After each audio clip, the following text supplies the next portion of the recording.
أعوذ بالله من الشيطان الرجيم بسم الله الرحمن الرحيم السلام عليكم ورحمة الله وبركاته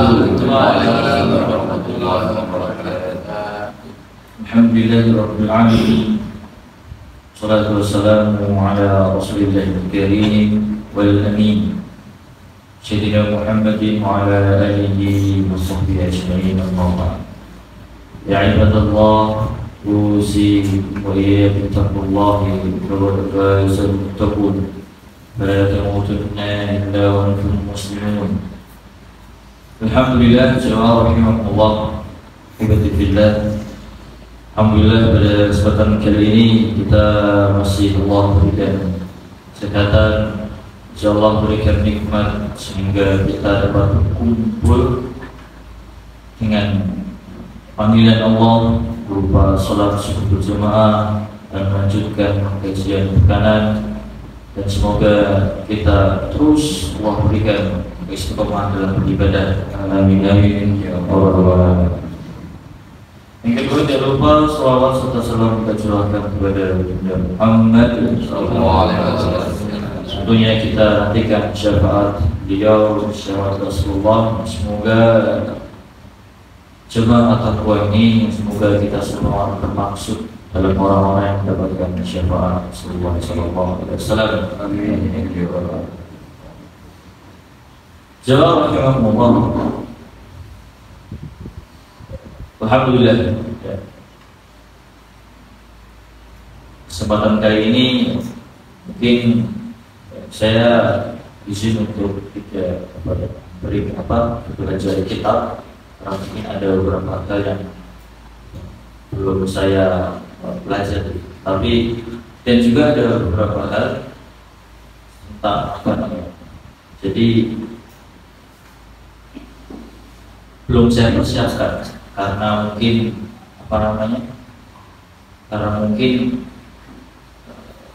banyaknya permasalahan dan banyaknya kegiatan yang saya alami, jadi persiapannya pun belum matang. Saya itu kalau misalkan ingin mengajari sesuai dengan kitab itu, saya pelajari sampai matang supaya lebih jelas seperti itu.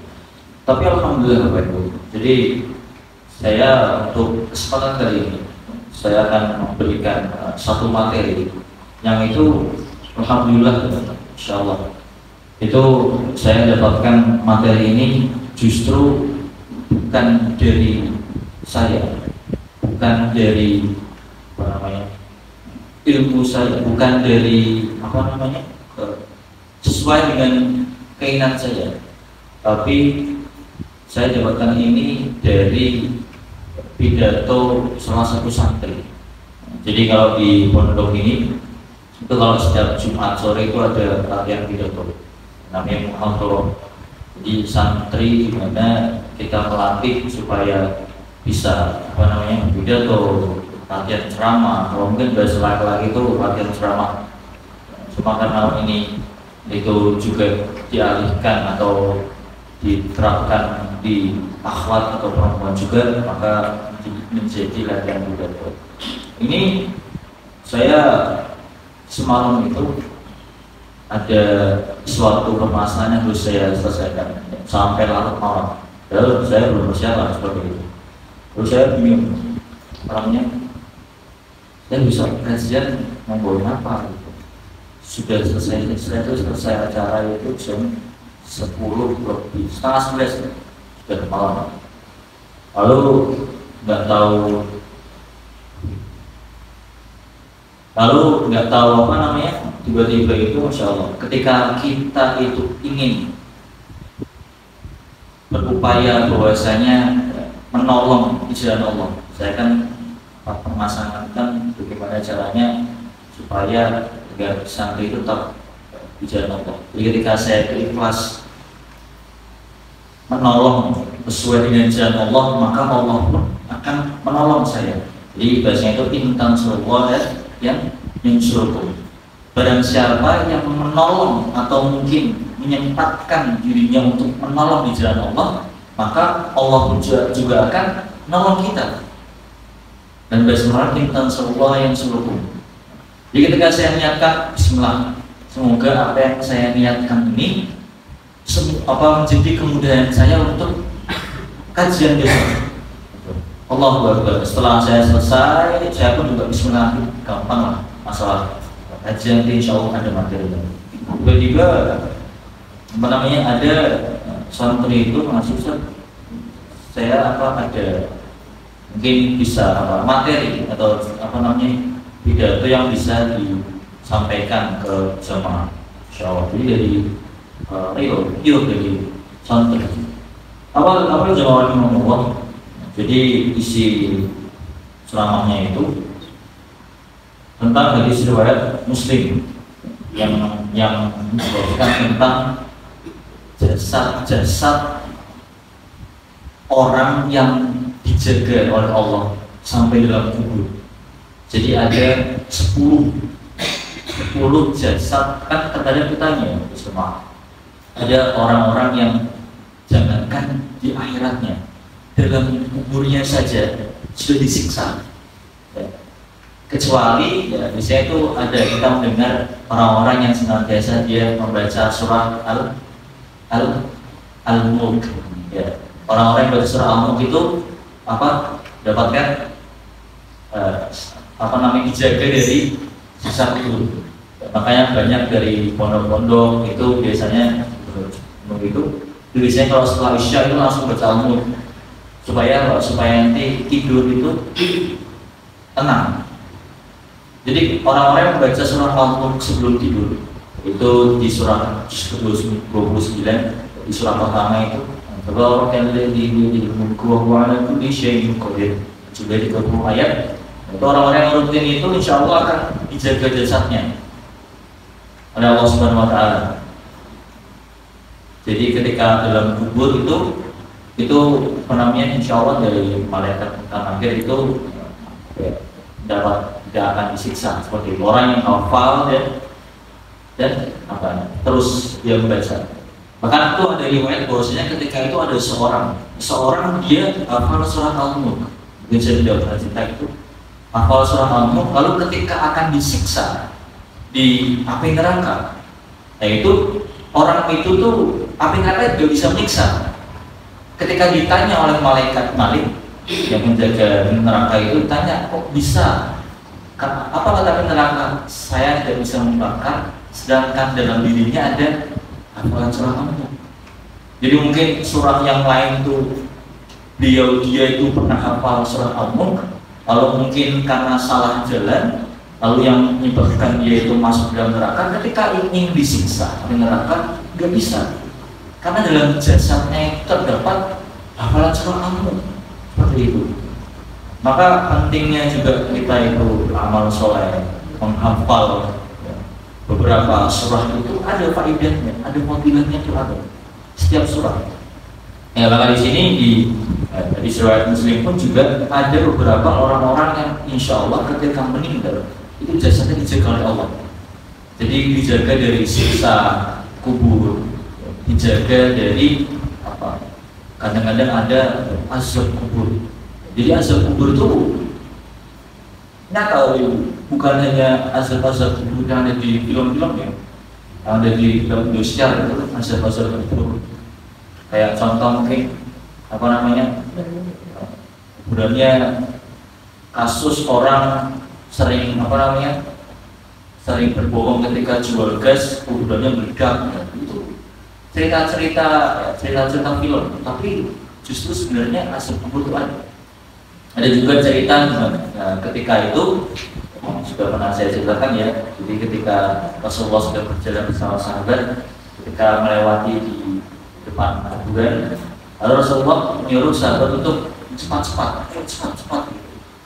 Lalu ketika pulangnya, sahabat otomatis ketika pulang di rute yang sama, di jalan yang sama, sahabat lantas cepat. Lalu ketika di depan kuburan pun Rasulullah menyuruh sudah, tidak usah cepat, pelan-pelan saja. Lalu sahabat bertanya kepada Rasulullah, ya Rasulullah, di awal tadi engkau menyuruh saya untuk suruh cepat. Kenapa ketika pulang engkau justru menyuruh kita untuk mahlan, untuk pelan-pelan saja? Ada apa ya Rasulullah?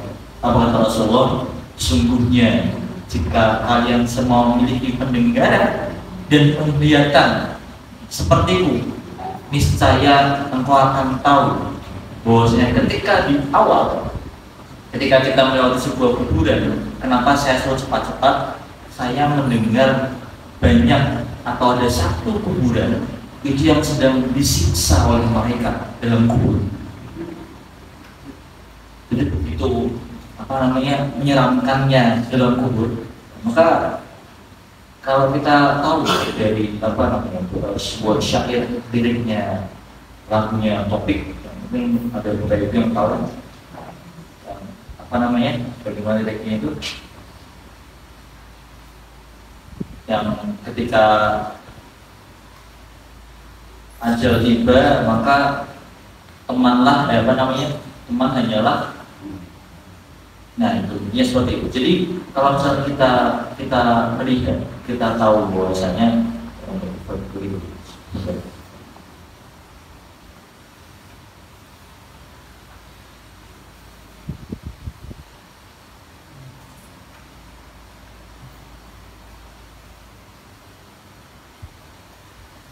Nah, saya sambil mikir-mikir liriknya itu. Jadi ada kan tuh kata-kata, bila waktu telah memanggil, teman sejati hanyalah sepi, hanyalah amal. Maksudnya keadaan. Memang teman sejati hanyalah amal, tapi keadaan dalam kubur itu sepi, gak ada yang menemani. Saya pernah bilang ya, ketika itu ada 3 perkara yang menemani dalam kubur. Ada keluarga, ada harta, ada amal. Ya, tapi yang 2-nya pulang, yang satunya yang akan menemani. Jadi harta, keluarga dan amal itu akan menemani dalam kubur. Tapi setelah kita dikubur, maka 2 akan pulang. Hartanya akan diambil, keluarganya akan pulang, yang menemani kita adalah amal. Apakah amal itu hidup? Apakah amal itu akan menemani bahwasanya ada? Enggak. Amal itu sebuah jaga-jaga kita, sebuah persiapan kita untuk menghadapi dalam hidup. Jadi seperti itu, jemaah. Makanya betapa mengerikannya seperti itu. Ya, sahabat Utsman bin Affan atau Ali bin Abi Thalib, Utsman bin Affan, ketika ditanya, ketika Rasulullah itu menjamin, ketika membaca surah At-Takasur, beliau menangis, meneteskan air mata. Kita ditanya, sahabat Utsman, ya Utsman, oleh budaknya, kenapa ketika engkau itu membaca surah ini engkau menangis? Bukankah Rasulullah telah menjaminmu masuk surga? Ada 10 sahabat yang dijamin masuk surga oleh Rasul. Di antaranya Utsman bin Affan. Kenapa engkau masih menangis sedangkan engkau telah dijamin masuk surga? Apa kata Utsman? Rasulullah memang menjaminku masuk surga, tetapi beliau tidak menjaminku untuk tidak disiksa dalam kubur. Maka di sini pun juga dikatakan bahwasanya siksa kubur itu ada. Tapi ada yang akan saya sampaikan, bahwasanya ada beberapa orang-orang yang dijaga di saatnya Allah Subhanahu wa taala. Mungkin yang pertama ada para anbiya. Orang-orang para anbiya, nabi itu insyaallah jasadnya dijaga oleh Allah Subhanahu wa taala. Dosa-dosanya diampuni. Rasulullah SAW contohnya itu bagaimana, bahkan sebelum diampuni, sebelumnya pun ayatnya turun, inna a'tayna kal kautsar. Rasulullah SAW sebelum meninggal ayatnya turun, jasadnya dijaga, dosanya diampuni, beliau masih istighfar setiap malam. Berapa kali? 100 kali kurang. Ada 70 kali sampai 100 kali. Bagaimana dengan kita? Maka di sini bagaimana orang-orang itu merasa bahagia. Lalu yang kedua, ya ada jasadnya para ahli jihad fisabilillah. Bagaimana orang-orang kita tahu kalau misalkan kita itu melihat ya, teman-teman kita jihad fisabilillah, atau mungkin dari para sahabat yang jihad fisabilillah, yang dia itu membela jalan Allah Subhanahu wa taala. Itu apa namanya? Insya Allah Allah akan jaga di alam kubur kelak itu. Kemudian ketiga ada para alim ulama yang menegakkan kalimat Allah di era sekarang. Bapak Ibu sekalian, itu orang-orang yang menegakkan kalimat Allah, kalimat tauhid itu justru akan dianggap menyendiri. Kita melihat ya bagaimana bagaimana dalam segi pemerintah yang mungkin sekarang kepemerintahan sekarang itu kan bagaimana orang-orang yang ingin menegakkan syariat, menegakkan kalimat tauhid, kalimat Allah di era sekarang itu seperti halnya yang kurang wajar malah. Banyak orang-orang yang akan menjegal orang-orang yang akan naik menjadi pemimpin. Kalau Bapak Ibu memperhatikan, gitu. Mungkin kalau kita perhatikan, mungkin sekarang tuh zaman-zamannya mau pemilihan presiden. Kita tahu ada 3 calon dan mungkin kita sudah menentukan sendiri pilihan kita, mana pemimpin yang sekiranya pantas, mana pemimpin yang hanya ingin menguasai negeri. Kita sudah tahu. Nah, disitulah kita melihat orang-orang yang benar-benar dia itu pemimpin yang taat agama dan pemimpin yang ingin menguasai negara. Mungkin saya tidak sebutkan pemimpinnya, dan mungkin insya Allah dari jamaah saya percaya kita ini memilih siapa yang akan menjadi pemimpin. Di situ. Jadi orang-orang yang kan ada juga hadis yang mengatakan bahwasanya Islam dimulai itu beribadah asing dan akan di akhir zaman ini akan asing juga seperti itu. Orang-orang yang justru mendekat dengan Allah itu akan seperti orang asing. Kayak dia itu bukan sebangsa, padahal itu orang-orang yang dekat dengan Islam seperti itu.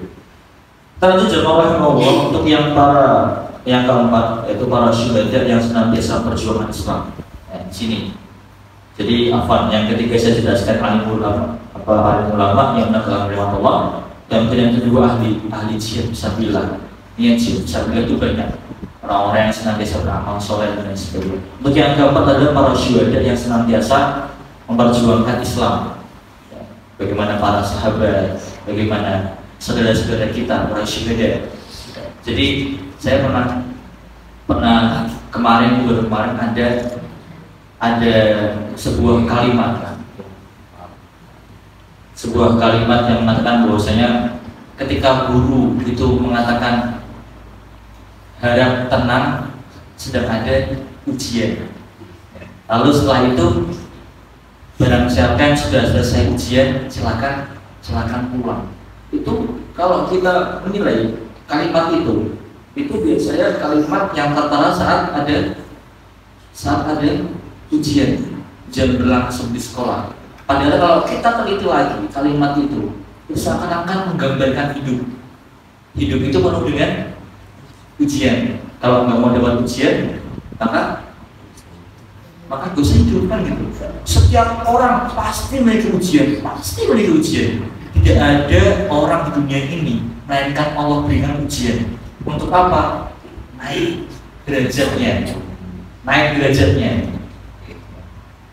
Jadi ketika kata-katanya itu harap tenang sedang ada ujian. Siapa yang setelah selesai ujian silakan pulang kan gitu. Itu padahal kalau misalnya ketika sebuah ujian kan bisa harap tenang ada ujian. Ya, ketika setelah ujian 2 jam, ya yang sudah selesai ujian silakan pulang kan gitu. Itu juga sebenarnya sama dengan kehidupan. Setiap kita itu mempunyai permasalahan ujian masing-masing, memiliki permasalahan ujian masing-masing. Pasti ada Bapak Ibu. La yakallifullahu nafsan illa wus'aha. Maka sahabat selalu kasabat. Tapi yang kita ambil la yakallifullahu nafsan illa wus'aha. Ya Allah tidak akan memberikan beban Allah tidak akan memberikan ujian melainkan di atas kemampuan. Seperti itu. Insya Allah Allah itu berikan kita ujian, berikan itu tuh karena kita mampu. Itu juga orang-orang para syuhada di Palestina itu, insya Allah kalau akan melihat orang-orang sudah ikhlas dengan jasadnya. Anak-anak bahkan bermain pun kata anak-anak itu ya saya akan mampu itu. Seperti itu. Betapa anak-anak itu menghafal Quran sudah tenang, sebelum meninggal sudah tenang. Orang-orang menghafal Quran, orang-orang yang mantap dengan amal solehnya itu, jangankan ketika meninggal ya sebelum meninggal sudah tenang itu. Ada roket-roket dan sebagainya itu. Maka kita ini pentingnya akidah kita itu kuatkan, terus amal soleh tingkatkan itu supaya kita mempersiapkan bekal amalan kita. Wah, kita cukup dengan sholat mampu saja, kita cukup dengan ini nafsi seperti itu. Jadi kita lanjut. Yang kelima ada para hafidz Quran, para penghafal Quran dan beramal dengan Al-Quran. Orang-orang yang senantiasa menghafal Quran, orang-orang yang senantiasa beramal dengan amalan Quran, maka Allah akan jaga jasad dia di alam kubur. Seperti yang saya sampaikan, bahwasanya ada orang yang dia menghafal apa saja, itu saja dijaga oleh Allah, dijaga oleh neraka juga akan menyiksa. Bukan berarti ya bilang saya tanggapan ilmu kalau saya bermaksiat, enggak. Itu ada ceritanya, bahwasanya fadilah kemuliaan orang-orang yang menghafal surat Al-Mulk itu dijaga dalam kubur. Seperti itu. Nanti saya nggak mau Fatihah aja. Kan bapak itu anak-anak juga udah mau Fatihah. Ya. Lalu lanjut, nomor 6 ada imam atau pemimpin yang adil dalam menegakkan syariat Allah. Ini dia Bapak Ibu, pemimpin yang adil. Tidak hanya Allah jaga jasadnya dalam kubur, tapi doanya tidak tertolak. Salah satunya turut da'watuhu awal al-imamul adil. 3 golongan orang-orang yang tidak tertolak doanya. Salah satu la turut da'watuhu. Yang pertama ada al-imamul adil, pemimpin yang adil. Bagaimana dia kepada rakyatnya, bagaimana dia menegakkan syariat Allah. Yang kedua ada as-shaim hatta yaftiru, orang-orang yang berpuasa sampai dia berbuka. Maka kalau misalkan dikatakan bahwasanya dikatakan tidurnya orang berpuasa itu adalah ibadah, ya itu benar, tapi tidak benar. Benernya dikit, tapi juga benernya banyak. Ya karena justru malah orang-orang berpuasa itu doanya dikabulkan oleh Allah. Kamu bahasanya gini, kamu itu mau tak terima doanya malah tidur, malah buat tinggal ngorong, kan seperti itu. As-shaim hatta yaftiru, orang-orang yang berpuasa sampai dia berbuka. Lalu yang ketiga ada al-mazlum, orang-orang yang terzolimi, teraniaya. Teman-teman kita di Palestina, dan kita kadang bertanya, kenapa orang-orang di Palestina itu kenapa nggak berdoa untuk diselesaikan perangnya? Bisa seperti itu. Padahal kan kita orang-orang teraniaya, terzolimi. Kenapa tidak berdoa saja? Bukankah orang-orang yang terzolimi itu dikabulkan doanya? Jawabannya sudah diceritakan oleh Allah di firman Allah. Jawabannya sudah ada dalam hadis Rasulullah. Bahwasanya nanti suatu saat akan merdeka. Jadi gak usah berpikir bahwasanya kamu usah berpikir untuk menang, nanti akan menang. Mungkin sekarang di akhir zaman nanti, dan kamu pun sudah masuk surga. Kamu hanya menegakkan syariat jihad fisabilillah. Terus kamu meninggal dan mati syahid, dan nanti akan merdeka seperti itu. Itu ada semua di kisah-kisah di Rasulullah ada. Bagaimana nanti dibantu dengan tentara Yaman, mungkin sudah tahu ya bahwasanya Yaman sudah bergerak. Kalau kita tahu itu Bahkan apa namanya, Yaman sudah mencuri kapal, bukan mencuri, datang ke kapalnya Israel untuk menyusup dari bagian laut. Itu bagaimana kita ini menyikapinya? Sudah mulai perang seperti itu. Ya, kita lanjut. Jadi kita ada kelima adil. Ya. Lalu ada yang nomor 7.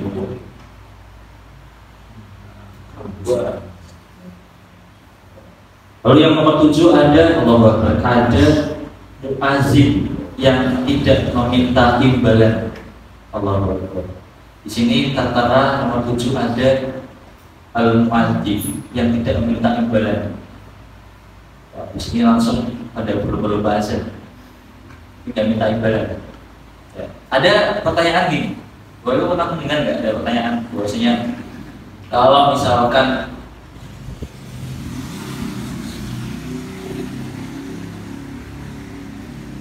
saya mau motornya, kalau misalkan Islam itu datang,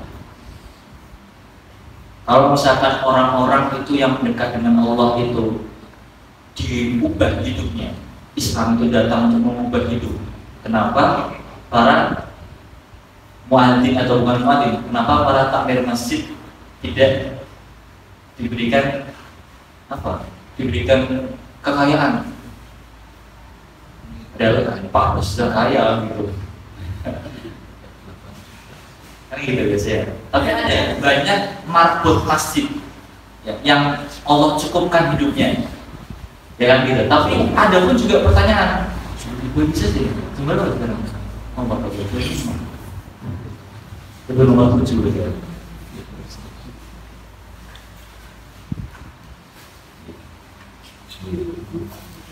Cepat sekali itu mas dari dulu.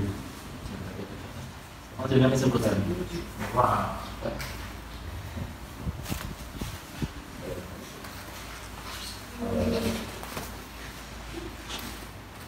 Dan kita lebih persingkat lagi. Jadi ada pernyataan bahwasanya banyak dari para makhluk masih mengatakan kalau misalkan Islam itu datang untuk mengubah hidup seorang, kenapa banyak makhluk masjid yang tidak kaya, lakuin? Ada pertanyaan seperti itu. Bagaimana jawabannya? Kalau misalkan Islam itu datang itu mengubah hidup seorang, pertanyaannya apa yang diubah? Kebanyakan orang berpikir bahwasanya Islam itu datang untuk mengubah seseorang, hidup seorang melalui materi atau kekayaan. Islam itu datang untuk mengubah keberkahan kita untuk menuju kehidupan. Maksudnya apa? Islam itu tidak hanya mengubah orang itu dari segi materi, tapi keberkahan hidup dalam menjalankan sampai nanti akhir hayat. Itu Islam. Jadi kalau misalkan kita melihat Bapak Ibu, dalam kehidupan itu ada 4 cara. Ada 4 cara. Yang pertama dengan kedudukan, yang kedua dengan harta, yang ketiga dengan ilmu, yang keempat dengan tenaga. Dengan kedudukan misalkan ya, kita itu kalau misalkan Bapak Ibu itu ingin mengambil yang pertama kedudukan, maka ambil yang paling tinggi. Misalkan Bapak Ibu ingin menjadi presiden ataupun menjadi diplomat itu, ambil yang paling tinggi, tegakkan syariat. Seperti halnya dengan sahabat Amr bin As dan Umar bin Khattab, itu mengambil. Jadi para sahabat itu mengambil dari 4 ini. Yang pertama ada kedudukan, yang kedua ada harta, yang ketiga ada ilmu, dan yang keempat ada tenaga. Jadi cara kita mengambil kehidupan itu ada 4 tadi. Jadi ketika kita ingin mengambil dengan kepemimpinan, dengan kedudukan, maka jadi yang paling tinggi menjadi pemimpin dan tegakkan syariat. Itu yang pertama. Umar bin Khattab sudah diambil Umar bin Khattab. Yang kedua ada Amr bin As. Bagaimana ketika menjadi pemimpin, maka luar biasa kepemimpinannya. Lalu ada yang kedua dengan apa? Dengan harta. Kalau dengan hartanya juga ada 3 Bapak Ibu. Ada kaya. Yang kedua ada kaya banget, ada juga yang kebangetan kayanya. Dan sudah diambil ketika mungkin melihat sahabat Umar bin Khattab sudah mengambil tentang kedudukan Amr bin As. Maka di sini ada Abdurrahman bin Auf. ada Utsman bin Affan yang mengambil dengan harta. Kalau misalkan mau kaya, kaya banget dan jatah di kaya itu, seperti itu, menginfakkan semua hartanya. Ya. Dan makanya setelah itu ada muncul ya, bagaimana cara tekannya ke dalam apa namanya, dalam kitab bujuk ya, seperti itu. Dalam fikihnya itu ada. Jadi tidak ada para sahabat yang menerapkan penerapan apa ya, perdagangan secara Islam syariat, melainkan itu semua kembali modal, bukan kembali modal tapi kembali untung. Jadi para sahabat yang menerapkan perdagangan sesuai dengan syariat Nabi itu insya Allah kembalinya bukan kembali modal tapi kembali untung. Itu dan semua itu diterapkan.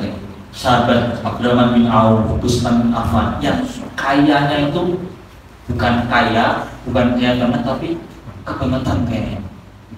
Itu sekalian aja. Kalau misalkan mau kaya banget, sekalian jihad di kaya itu. Ayo, yang ketiga ada dengan ilmu.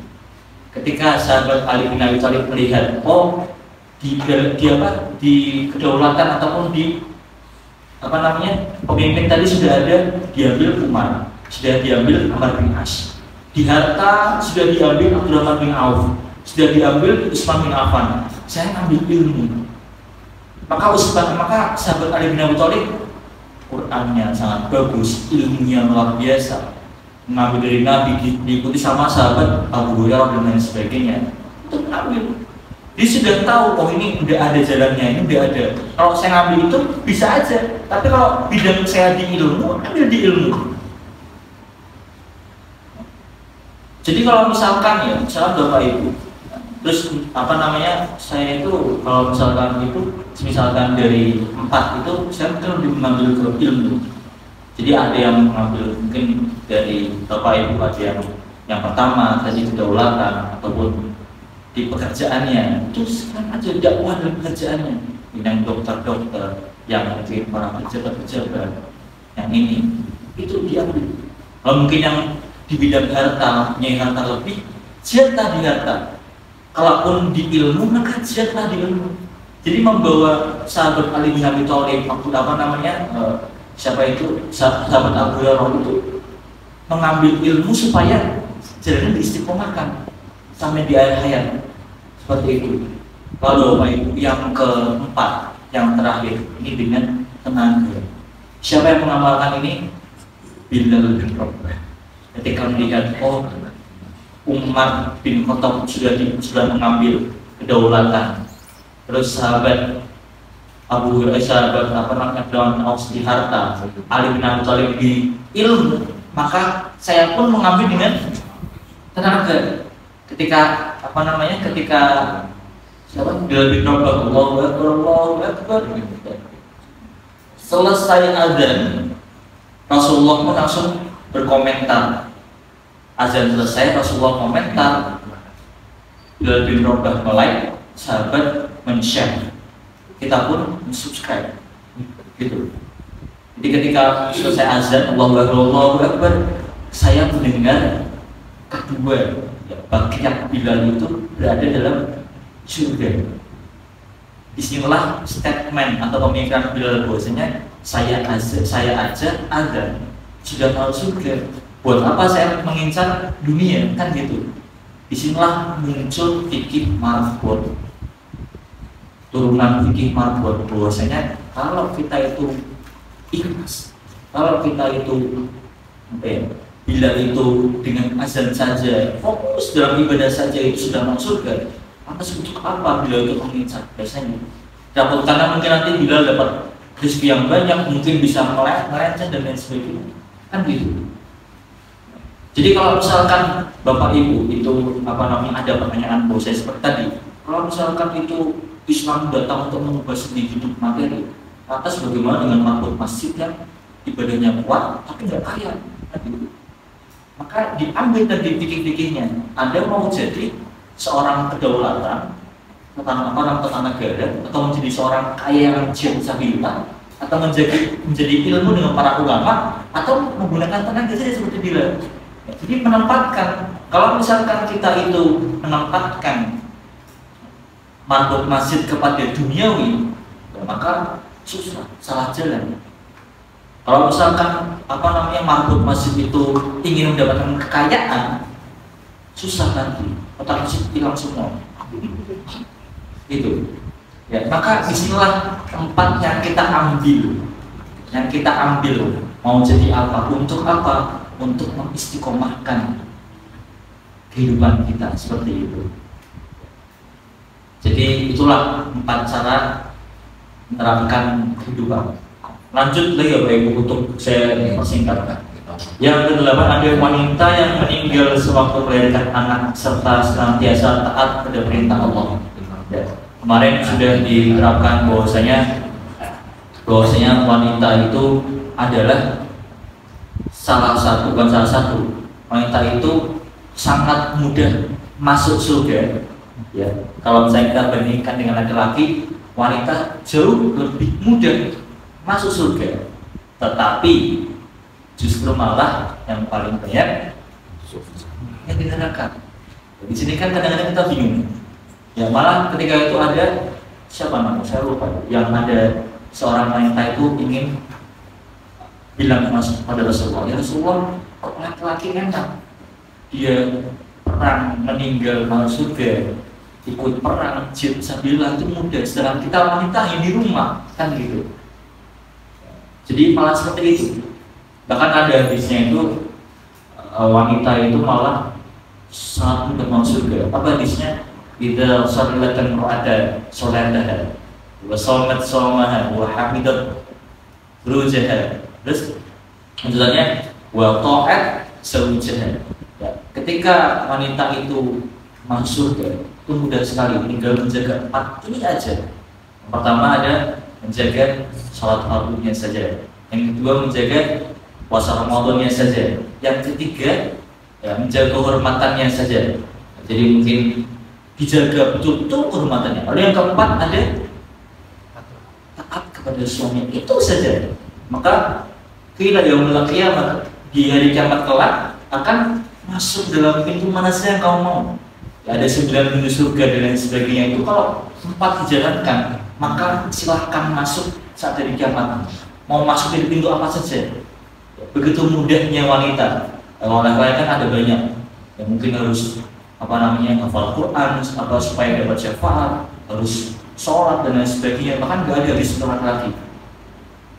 Tapi ketika seorang wanita cukup 4 ini saja dijaga, insya Allah di hari kiamat kelak silakan masuk dalam pintu surga mana saja yang kamu mau. Seperti itu. Tapi di sini justru ujiannya para wanita. Bagaimana menjaga lisannya untuk suaminya, taat kepada suami yang baik-baik, bersyukur. Ya, kemarin dijelaskan hadisnya Ustaz Arbi kemarin dari Jumat ya, bahwasanya kurangnya bersyukur wanita. Kadang-kadang dikasih 1000, ya Allah cuma 1000. Padahal ya benar, cuma 1000 buat beli aja. Walau mungkin apa dan lain sebagainya seperti itu. Cuma 1000. Gitu. Tapi di sini bukan 1000 ya mah, tapi apa? Maksudnya terkadang kurangnya rasa syukur terhadap pemberian suami. Terus mungkin mengangkat suara depan suami dan lain sebagainya gitu. Nah, itulah justru malah kemudian ini yang menjadikan ujian untuk para wanita seperti itu. Dalam Ijma' rahimahullah tadi nomor 8 adalah wanita yang meninggal sewaktu melahirkan dan taat pada perintah Allah. Insya Allah Allah akan jaga jasadnya di dalam kubur. Lalu yang nomor 9 ada orang mati dibunuh dan dianiaya karena mempertahankan kehormatan agamanya. Seperti itu. Mungkin teman-teman kita. Dan ada orang yang meninggal, terakhir orang yang meninggal di siang hari atau di malam Jumat dengan catatan ini. Kadang-kadang ada orang yang bertanya, apakah benar orang yang meninggal di Jumat mau surga? Kalau itu ke jalan raya aja gitu, dari Jumat pagi-pagi gitu.